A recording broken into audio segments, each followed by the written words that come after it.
दर्शन गरेर। Hello good morning. आज चाहिँ हाम्रो अर्को दिन भर्खर उठ्यो, चिया पिउँदै बसिरहेको छौँ। पुरै हुस्सु लागेर मौसम पनि ढुङ्ग भइरहेछ। त्यस पछाडि गएर अब चिया खाइसकेपछि लगभग हामी गाडीमा बसेर लागिहाल्छौँ। यहाँबाट चाहिँ नर्मली 7 बजी छुट्दो रहेछ क्या गाडी, यो सुरीबाट।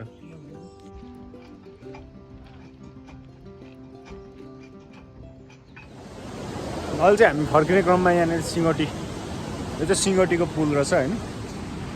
सिङ्गटी भन्ने ठाउँको पुल एकदमै बबाल पुल। ठ्याक्कै मुनि चाहिँ तामाकोस बगिरहेछ, पुल बबाल पुल सिङ्गटीमा। अब यहाँनिर चाहिँ हामी चिया खानलाई एकछिन रोकिरहेको छौँ। त चिया खाजा पनि खानु पऱ्यो, भोक लागेर कस्तो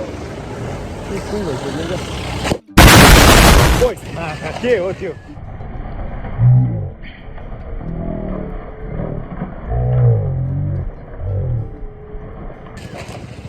कस्तो तर्छ यार यहाँ के चिया भने हो थुक्पै खानला। अनि ल मलाई पनि दिनु न। हजुर भोक लागिरहेछ।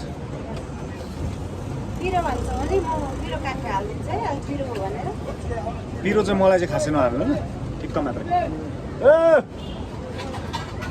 राख्ने गाडीबाट ओर्लिसक्यौँ। हाम्रो सुमन ठेकेदारको सामान लोड भइरहेको छ त्यो गाडीमा।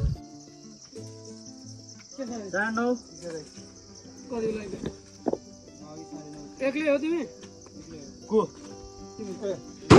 मलाई भने हामी दुईजना छौँ त बुढाबुढी भाइ बहिनी छ तल नि। भीमेश्वर मन्दिर छिर्ने क्रममा छौँ।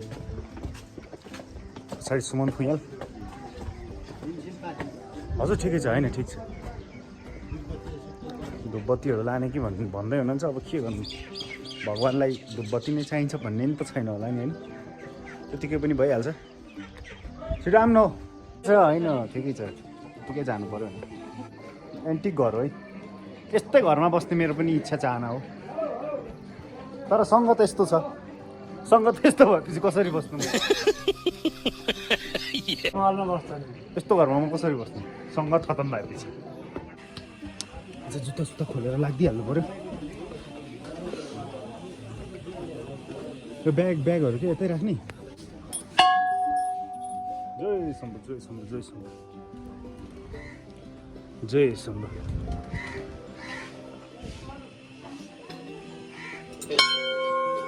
म बुढाइदिउँ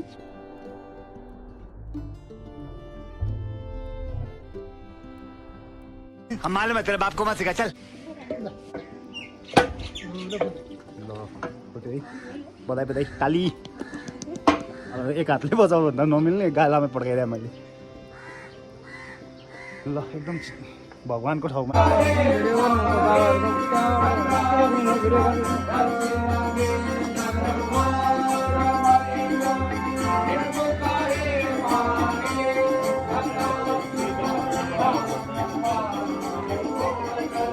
दर्शन सबै गरिसकेर अब चाहिँ हामी फेरि रिटर्न ब्याक टु माथि मेन रोडमै जानुपर्ने हुन्छ गाडी समात्नको लागि। अब हामी सिधै चरिकोट जान्छौँ। मिल्यो भने हामी यो डब्बामा बसेर जाने भनेर छौँ।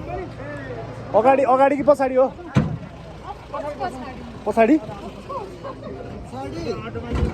कस्तो राम्री केटीहरूलाई चाहिँ अगाडि राख्ने, ड्राइभर भए चाहिँ यस्तै हो क्या। ल गाइज ल प्लिज वेलकम टु डब्बा।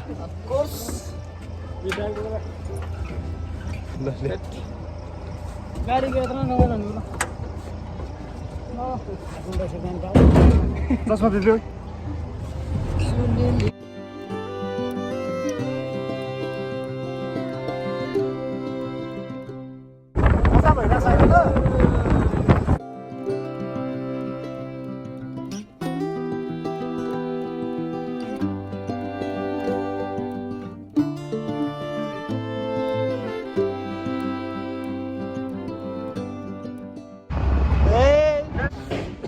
भाँडा साडा तिरै केटा उफ्री त्यहाँबाट कता जानुपर्छ? ए केटाहरू चरिकोट भन्दै यही रहेछ चरिकोटी। ए हाम्रो फिदिम भन्दा पनि सानो क्या, कति नै धमास हान्ने भने उनीहरू चाहिँ फेरि हो। सानो क्या सानो हाम्रो फिदिम भन्दा पनि सानो यो केटाहरूले भन्न चाहिँ यहाँ खोक्ने क्या फेरि पुरै चरीकोट ठुलो छ भनेर तर ठुलै रहेछ अभियसली अब हामी चाहिँ यहाँनिर खाजासाजा खाएर खाने यो चरीकोटबाट खाजासाजा खाएर डाइरेक्ट अब हामी कालिन्चोक जाने नै भयो फाइनल्ली होइन अब यताउता गरेर यस्तो यहीँनिर हुस्से यस्तो लागिरहेछ कालिन्चोकमा चाहिँ के होला हालत मैले भने अब केटाहरूलाई बेटर आइडिया होइन भनेर तर एडभेन्चर हुन्छ भनेर सबैजना लाग्यो हाम्रो चाहिँ यही हो गाडी रिजर्भ गरेको गाडी छ ल अब जाने भयो ल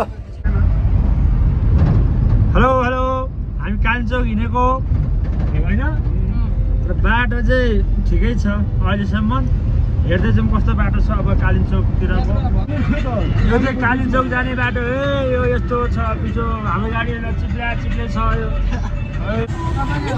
हेलो हामी कालिचोक यात्रामा हो अहिले चाहिँ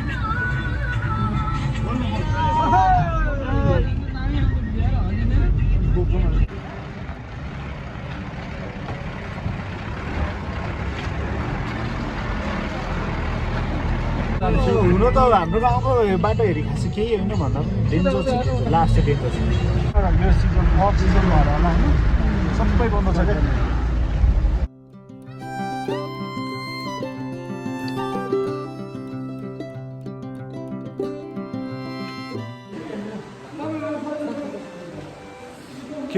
खेपुकार फेरि स्टार्ट गर्ने डिल भयो हाम्रो चाहिँ 2000 रुपियाँ दिएर स्टार्ट गर्न लाग्यो ए हस् हुन्छ ल हस्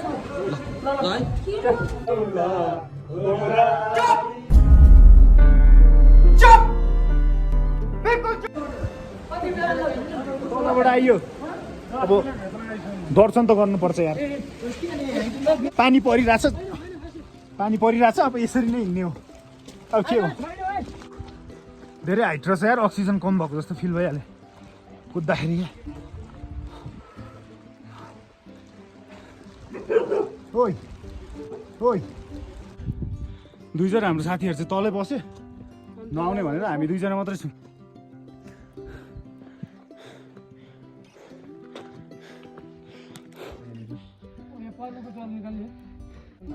छ अलिकति टाइम छ मेरो मोबाइल चाहिँ के झर्दैछौँ यहाँबाट कालिचोक माताको दर्शन गरेर ओह्रालो झरिरहेछौँ बाटो यस्तो छ यहाँ के गर्ने बाफ्रे तर कहाँ भगवान् तीर्थ भन्ने कुरा सजिलो ठाउँमा कहाँ पाइन्छ त यसरी हामी चाहिँ माथि कालिचोकबाट झरिसक्यौँ होइन तल चरीकोटमा छौँ अनि अब आज चाहिँ बेलुका भइसक्यो होइन राति कति 7-8 बजिसक्यो त्यही भएर काठमाडौँ जानु पाइएन त्यही भएर आज चाहिँ यहीँ बस्ने अनि भोलि मात्रै जाने भनेर यहाँ होटलमा बसेको छौँ त्यही हो रुम पनि बब्बाल रहेछ राम्रो छ अब मुनि साथीहरू चाहिँ मुनि नै छ म चाहिँ माथि आइरहेको छ क्या अलिक म चाहिँ अब मुनि अल्छी लाग्यो क्या टाउको पनि दुखिरहेको छ त्यो भएर म चाहिँ माथि निस्किसकेँ भित्र छिरेर नुहाइ पनि सक्यो होइन एकदम चिल भइसक्यो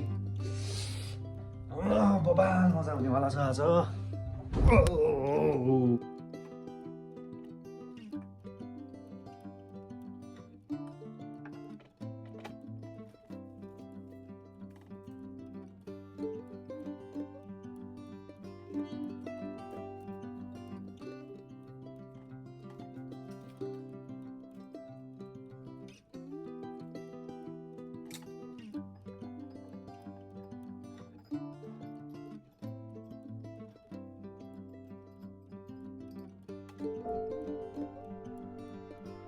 फाइनल्ली उठेर सबै फ्रेस भइसक्यो अब चाहिँ यो होटल रुम पनि छोड्ने बेला भयो कोसिस र हाम्रो दाइ उता मन्थलतिर जानुहुन्छ सुमन र म काठमाडौँ लाग्छौँ खाजासाजा खाएर चाहिँ हामी बस मारेर काठमाडौँ सिधै स्ट्रेट होइन त छुट्टिने बेला भयो साथीहरू उहाँ यो केटा र दाइ चाहिँ फेरि यता मन्थलतिर जानुहुन्छ हामी चाहिँ काठमाडौँ लाग्छौँ है त गाइज ल